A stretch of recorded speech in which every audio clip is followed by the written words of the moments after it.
හෙළමතක YouTube නාලිකාවෙන් ඔයාලා සියලු දෙනාම ආයිබෝවන් කියලා පිළිගන්නවා. ඒ ආයිබෝවන් කියලා පිළිගන්න අතරේ මේ හෙළමතක YouTube නාලිකාවට සම්බන්ධ වෙන සියලු දෙනාම ඉතා ආදරෙන් මම ඉල්ලා සිටිනවා මේ නාලිකාව පොඩ්ඩක් subscribe කරලා like කරලා comment කරන්නත් අමතක කරන්න එපා. මොකද ඔබ අප අතර මේ බැඳීම ඉදිරියට පවත්වාගෙන යාම හෙළමතක YouTube නාලිකාවේ ඉල්ලීමයි. ඉතින් ඒ වගේම තමයි අද මම මේ කතා කරන්න යන්නේ මෙන්න මේ රජ කාලේ දඩුවම්.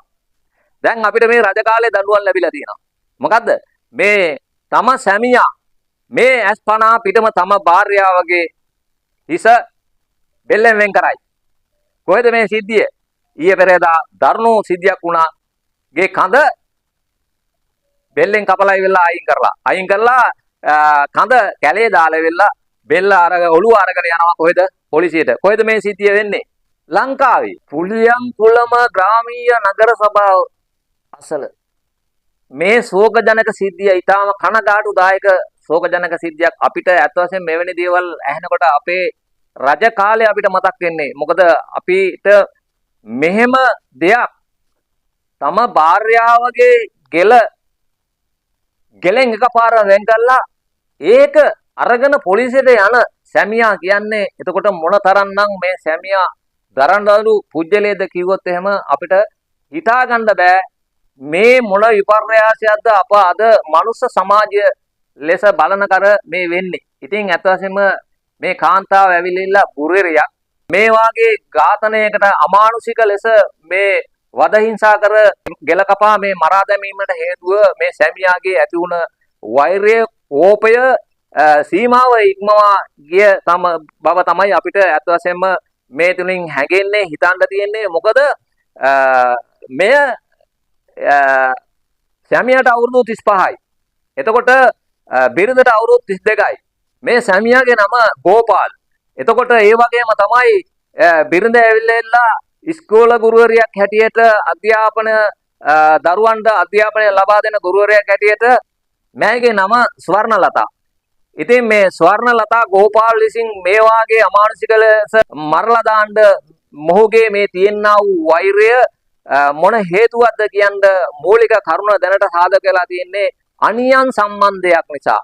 මෙන්න මේ අනියම් සම්බන්ධයක් නිසා මෙන්න මේ භාර්යාවගේ ගෙල සම්පූර්ණව වෙන් කරලා අමානුෂික ලෙස මරලා දානවා.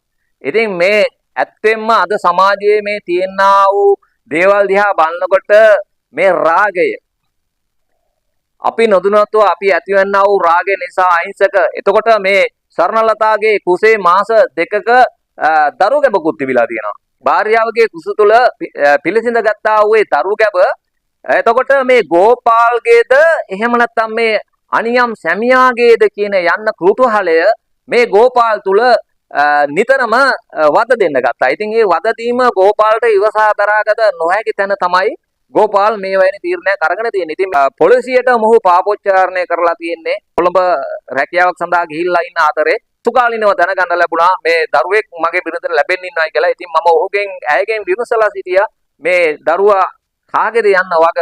ඉතින් මෝට යන්නේ ඒක තමයි මෙතන මේ බිරිඳ ඇත්තෙන්ම අනියම් සම්බන්ධතාවය පවත්වාගෙන ගිහිල්ලා තියෙනවා. ඉතින් ඒක තමයි මොහොත විඳදරා ගන්න බැරි වෙන්නේ. මේ ඉක්මන් කෝපය කියන එක ඕක තමයි. ඉතින් ඕක අද සමාජයේ මම මේක ගෙනාවේ මේ අද සමාජයේ මෙවැනි දේවල් මොනතරම්නම් දේවල් වෙනවද කිව්වොත් එහෙම අද බලන්න ඒකෙන් උනේ එතන ජීවිත දෙකක් නැති වුණා.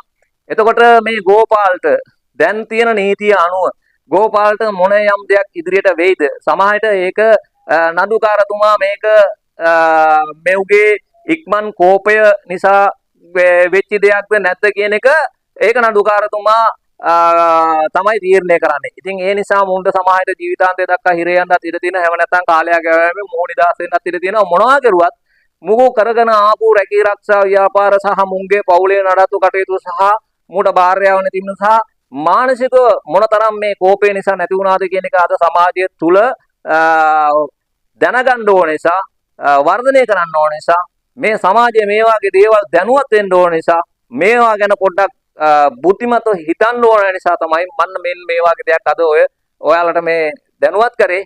ඉතින් මෙවැනි දේවල් අද රටේ මොන තරම්නම් දේවල් වෙනවද මේ රාගය කියන එක නිසා මෙවැනි ජීවිත ගණනාවක් අපරාධේ නිරපරාධේ විනාශ වෙලා ගියා. මොකද මේ මනුස්ස මාත්මය කියන්නේ අපිට ඊටාම කෙටි ටික කාලයක් ජීවත් වෙන්න තියෙන එක හිරේගවල් වලට ගිහිල්ලා මානසිකව දුක් විඳලා මැරලා යන්න සිදු වුණා මේ ඉක්මන් කෝපේ රාගය නිසා.